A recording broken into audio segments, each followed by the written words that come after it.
Bien, en este apartado 16 de teoría del tema de termoquímica vamos a introducir dos conceptos nuevos. Por una parte hablaremos de la espontaneidad de una reacción química y por otra de una nueva función de estado que llamamos entropía y que vamos a definir más adelante con mayor profundidad. En la naturaleza existen muchos procesos químicos, tanto procesos físicos como reacciones químicas que transcurren de forma espontánea. ¿Qué significa esto? ¿Qué significa que un proceso sea espontáneo? Pues que sucede sin necesidad de que haya un aporte energético externo. Por ejemplo, una piedra o una pelota que está rodando por una ladera va a rodar y no va a detenerse a lo largo de la pendiente hasta que no llegue a una zona llana y pierda totalmente su energía cinética. Del mismo modo, vamos a considerar que una reacción química es espontánea cuando, una vez iniciada la reacción química, transcurre completamente hasta que todos los reactivos se han transformado en productos. Es decir, en el caso de una reacción química, imaginemos que nosotros tenemos la combinación de los reactivos A y B para dar el producto C.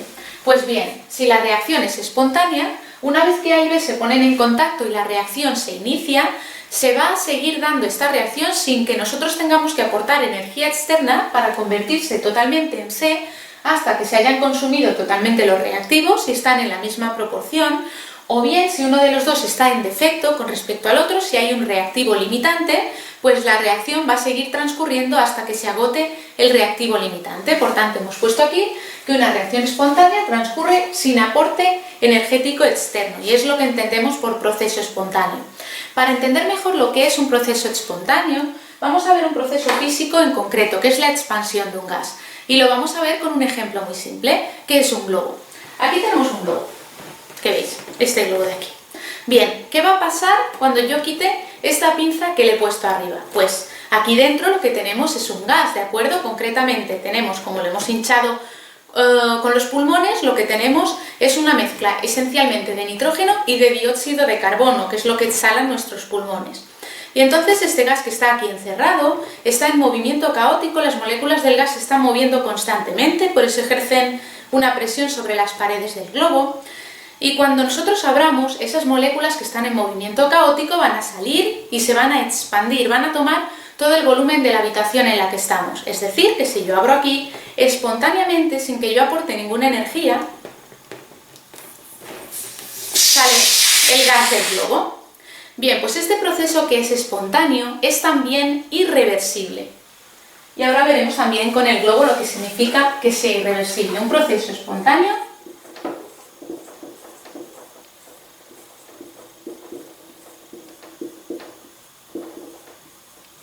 es también un proceso irreversible.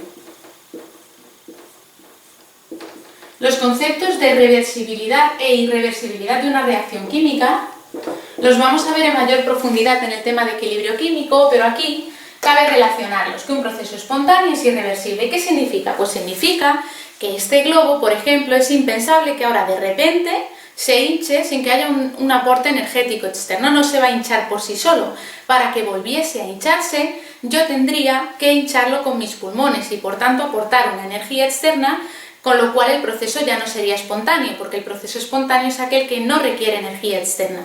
Por tanto, el globo, una vez deshinchado, espontáneamente, es un proceso irreversible, no va a volver a hincharse, no vamos a revertir la situación inicial. Del mismo modo que el compuesto C no va nuevamente a descomponerse para dar los reactivos A y B. Una vez que todo A y B se ha convertido en C, como el proceso fue espontáneo inicialmente, C no se va a convertir nuevamente en reactivos. Un ejemplo de reacción espontánea, que es también fácil de ver el hecho de que sea irreversible, es por ejemplo una combustión. Imaginemos que nosotros tenemos metano y quemamos ese metano. ¿Con qué? Con oxígeno. Una reacción de combustión siempre es una reacción con oxígeno. Y se produce dióxido de carbono y agua. Pues bien, el dióxido de carbono y el agua que quedan después de la combustión no se van a recombinar para regenerar nuevamente el metano y el oxígeno. El proceso es espontáneo y también es irreversible. Bueno, por tanto, tenemos procesos que son espontáneos, pero ¿qué criterio termodinámico debo yo seguir para determinar si un proceso va a ser o no va a ser espontáneo? ¿Cómo puedo saber yo esto? Hemos visto en apartados anteriores en bastante profundidad el concepto de entalpía y hemos visto que la variación de entalpía positiva es en una reacción llamada de tipo endotérmico y si es negativa, la reacción recibe el nombre de exotérmica. Y también hemos visto sus diagramas entálpicos.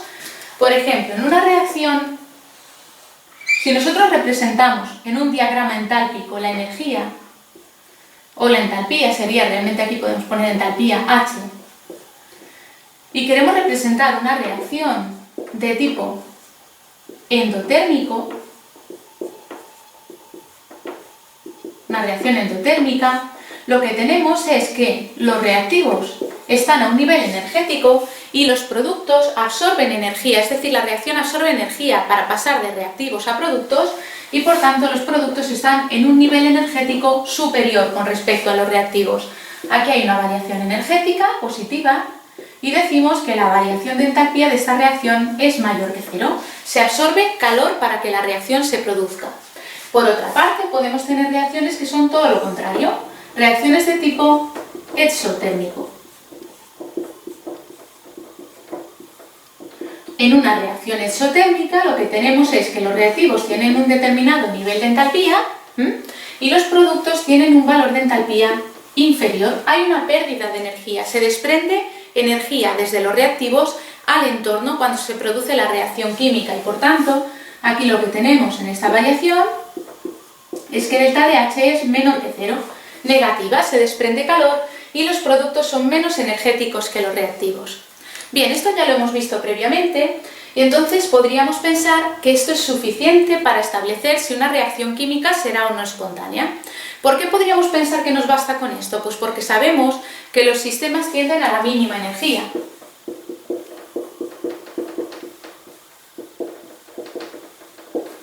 Tienden a la mínima energía. Según estos diagramas, es en las reacciones exotérmicas en las que perdemos energía, vamos a un valor de energía menor. Los reactivos son más energéticos que los productos y podríamos pensar, por tanto, que estas reacciones exotérmicas están favorecidas, que las reacciones exotérmicas con delta de H menor que cero fuesen espontáneas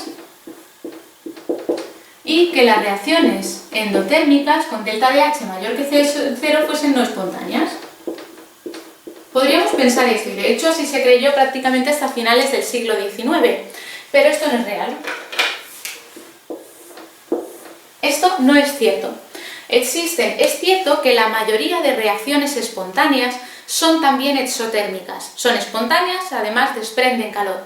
Pero no es siempre así. Hay reacciones que son espontáneas y que son endotérmicas.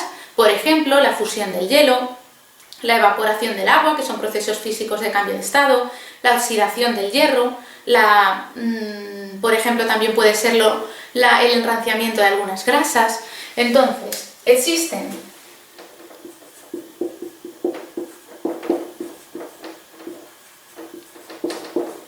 reacciones que son espontáneas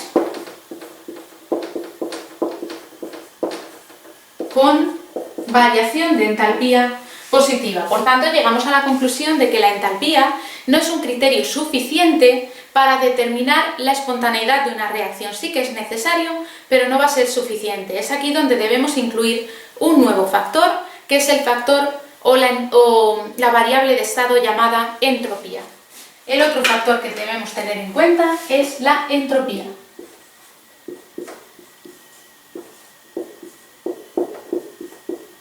Que se representa por una letra S mayúscula. La entropía es una función de estado y además es extensiva. ¿Qué quería decir esto? Hemos visto en la teoría que la función de estado significa que depende únicamente de los estados inicial y final y no del camino por el cual se produce la transformación. Y que es extensiva significa que depende de la cantidad de materia total. Normalmente nosotros vamos a emplear los valores y los vamos a encontrar en las tablas con las siguientes unidades: en julios, partido, mol por Kelvin, que sería lo que se llama entropía molar y la vamos a ver en un apartado posterior. Bien, entonces decimos por tanto que para determinar si una reacción es espontánea o no tenemos que fijarnos, además de la entalpía, en la entropía. Pero ¿cómo podemos definir la entropía o qué es la entropía? Pues la podemos definir de forma bastante simplificada como la medida del desorden microscópico de un sistema. Es una medida del desorden.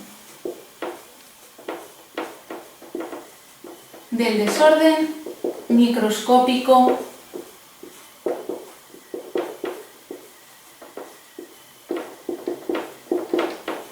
de un sistema. Esta sería una definición para entender bien el concepto, ¿de acuerdo?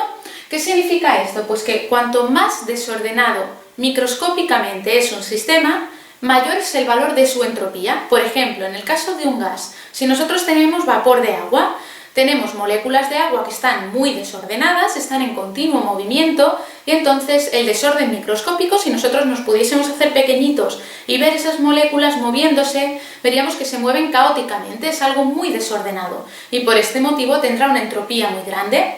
Si lo que consideramos, por el contrario, es una estructura mucho más ordenada, por ejemplo, el agua pero en estado sólido, en forma de hielo, tenemos una estructura, una red cristalina, en la que cada molécula de agua ocupa posiciones determinadas o posiciones definidas en esta red y no pueden hacer movimientos de traslación, únicamente pueden vibrar en torno a un punto de equilibrio, donde están colocadas en esa red. Por tanto, el hielo sólido, el hielo es mucho más ordenado que el agua en estado vapor, su desorden es mucho menor, el desorden del hielo es pequeño y por tanto su entropía es mucho menor que la del agua vapor. De hecho, vamos a ver los valores. Veamos, los valores que tenemos son los siguientes. En el caso de la entropía del hielo, vemos que en el caso de la entropía, a diferencia de lo que ocurre con la entalpía, sí que tenemos valores absolutos. Por eso no siempre vais a ver aquí delante el triángulo de incremento. Puede ser que tengamos valores absolutos porque en el cero absoluto de temperatura tenemos una entropía de cero. Esto lo vamos a ver en un apartado relativo a la entropía molar estándar, ¿de acuerdo? Bueno, por ahora tenemos entonces la entropía del hielo, que tiene un valor de 44,8 julios partido mol por Kelvin. La entropía del agua líquida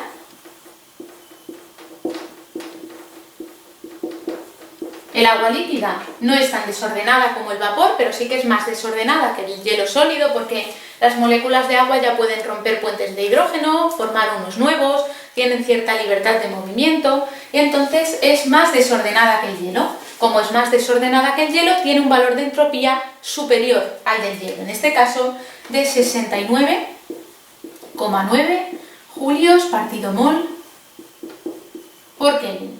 Y en el caso del agua vapor o del vapor de agua tenemos un valor muchísimo mayor porque, como decimos, las moléculas de gas están en un movimiento constante y caótico y por tanto, como vemos, la entropía aumenta mucho. Aquí tenemos un salto de entropía más o menos pequeño de 20 y pico julios partido mol Kelvin, en cambio aquí tenemos un salto en el cual ya tenemos un valor que es más del doble. Bien, por tanto, de forma general podemos decir que la entalpía de un sólido, como es más ordenado, es menor que la entalpía de un líquido y a su vez, que la entalpía de un gas, que es el más desordenado de todos. Bien, tendríamos esto de aquí. Entonces, si lo que tenemos es un proceso en general, que puede ser tanto un proceso físico, una evaporación o un cambio de estado en general, como puede ser una reacción química, lo que nosotros tendremos es un estado inicial y un estado final. Imaginemos que tenemos una transformación, un proceso, ¿de acuerdo? De un inicio a un final. Este es el proceso. Como digo, esto puede ser tanto un proceso físico, como podría ser, por ejemplo, la expansión del gas en la que hemos puesto de ejemplo el globo, como también puede ser una reacción química de combustión, la de metano con el oxígeno, que también hemos comentado. Entonces, inicialmente vamos a tener una entropía que podemos llamar S sub I y una entropía final que llamaremos S sub F.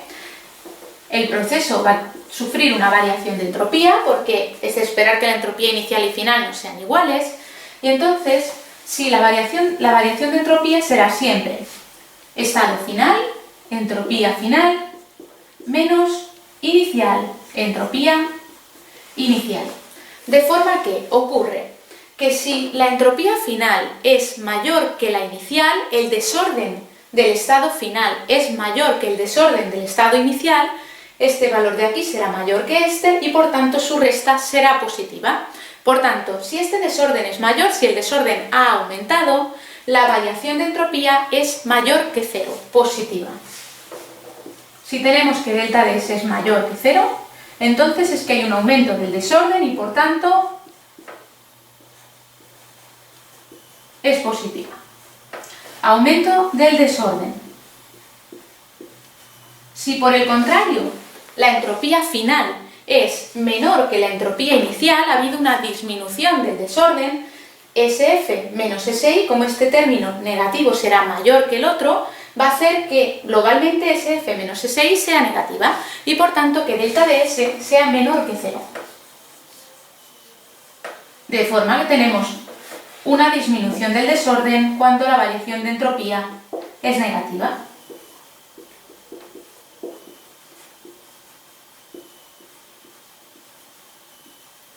Pues bien, ¿cómo afecta esta entropía? Vemos, por tanto, que la espontaneidad de un proceso depende de la entalpía y de la entropía. ¿Cómo afecta la entropía a la espontaneidad de un proceso? Pues los sistemas o los procesos tienden a un máximo de entropía, al aumento de la entropía. Entonces, se encuentra favorecido el proceso en el que la entropía aumenta.